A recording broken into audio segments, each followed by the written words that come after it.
ایک دفعہ نا حضرت ابو بکر صدیق اور جناب عمر فاروق کی نا کسی بات میں شکر رنجی ہو گئی، اختلاف رائے ہو گیا، تو جناب عمر ذرا ڈاڈی طبیعت کے بندے تھے، ڈانٹ دیا ابو بکر صدیق کو۔ تو صدیق اکبر نرم بندے تھے، ماڑے دا کی کام محمد نس جانا یا رونا، تو وہ گا کے نا تو پہلے گھر روئے، پھر حضور کے پاس چلے گئے۔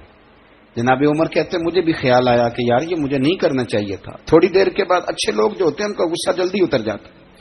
کہتے میں نے جا کے جناب صدیق اکبر کے دروازے پہ دستک دی تو پتہ چلا وہ تو گھر ہی نہیں، میں سمجھ گیا، میں ڈر گیا، میری ٹانگیں کانپنے لگی۔ کیوں ڈر رہے ہو عمر؟ فرمانے لگے اس لیے ڈر رہا ہوں کہ ابو بکر جب اپنے گھر نہیں ہوتے تو دروازہ رسول پہ ہوتا، ساری بات تو سنا دی ہوگی۔ فرماتے ہیں میں نبی پاک کی بارگاہ میں پہنچا، سامنے ابو بکر بیٹھے ہیں، پشت مبارک میرے کریم رسول کی کعبے کی جانب، چہرہ صدیق اکبر کی جانب، دونوں کی گردنیں جھکی ہوئی۔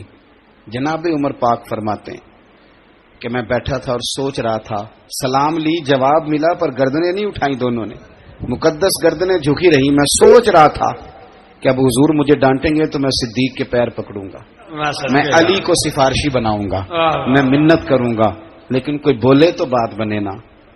کہتے ہیں جب دیر ہو گئی، یہ سکوت بھی بڑا مشکل ہوتا ہے، اوہو اگر کبھی وہ چپ کر جائے تو یہ بھی بڑا مسئلہ ہے، محبوب بھی چپ کر جائے۔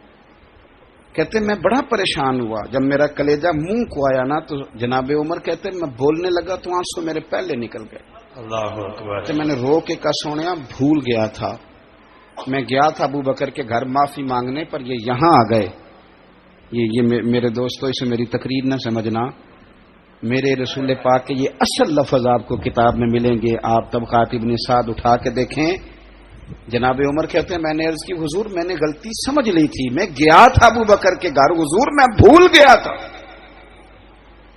فرماتے ہیں نبی پاک نے جب گردن مبارک اٹھائی تو حضور کی داڑھی آنسوؤں سے بھری ہوئی، اور لفظ کیا تھے؟ فرمایا عمر تم میری خاطر میرے ابو بکر کو معاف نہیں کر سکتے تھے؟ اب بات کو سمجھیں، یہ نہیں فرمایا ابو بکر نے غلطی نہیں کی، فرمایا چھوڑ نہیں سکتے تھے، تم میری وجہ سے میرے صاحب کو چھوڑ نہیں سکتے تھے۔ پھر حضور نے فرمایا عمر یہ سارا مکہ تلواریں لے کے مجھے قتل کرنے آتا تھا، یار یہ اکیلا تھا، اس نے کھول کے بازو کہا تھا کہ جو حضور تک جائے گا میری لاش سے گزر کے جائے گا۔ فرمایا دنیا بھول جاتی ہے، مجھے یاد ہے ابو بکر صدیق نے مال بھی دیا، اولاد بھی دی، میری خاطر چھوڑ نہیں سکتے تھے۔ جناب عمر کہتے ہیں میں اس کے بعد سمجھ گیا کہ میرے مصطفیٰ کی رضا اسی میں ہے کہ ابو بکر کو راضی رکھا جائے۔ سبحان اللہ۔ آپ مہربانی سنو، فوراً سنو، فوراً اس کے بعد نبی پاک علیہ السلام نا شارع ہیں دین کے، حضور جو چاہیں کسی کے لیے حلال کر دیں اور جو چاہیں کسی پر حرام کر دیں۔ ایک شخص نے کہا تھا حضور 3 نمازیں پڑھوں گا، اس شرط پر مسلمان ہوتا ہوں۔ فرمایا 3 ہی پڑھنا، کلمہ تو پڑھنا۔ حضور شارع ہیں، علماء اس لفظ کو جانتے ہیں، میں زیادہ کھولتا نہیں۔ ہر شخص کو اجازت ہے، اگر وہ حقوق ادا کر سکتا ہے تو ایک وقت میں 4 نکاح کرے، اسے اجازت ہے۔ اگر حق دے سکتا ہے تو اجازت ہے۔ مولا علی نے بھی ارادہ کیا سیدہ کی موجودگی میں اللہ کہ میں دوسرا نکاح کر لوں، ساری کائنات کو اجازت ہے۔ تو سیدہ فاطمہ کے دل کو نہ تکلیف ہوئی، دوڑی آئی حضور کی بارگاہ میں۔ بی بی صاحبہ نے زندگی بھر کھل کے کوئی بات نہیں کی، آج بھی آئی تو چپ کر کے بیٹھ گئی۔ بیٹیاں بڑی پیاری ہوتی ہیں، ابا ہی انہیں بگاڑتا ہے، لاڈ ابا ہی دیکھتا ہے، کیا کریں مجبوری ہے۔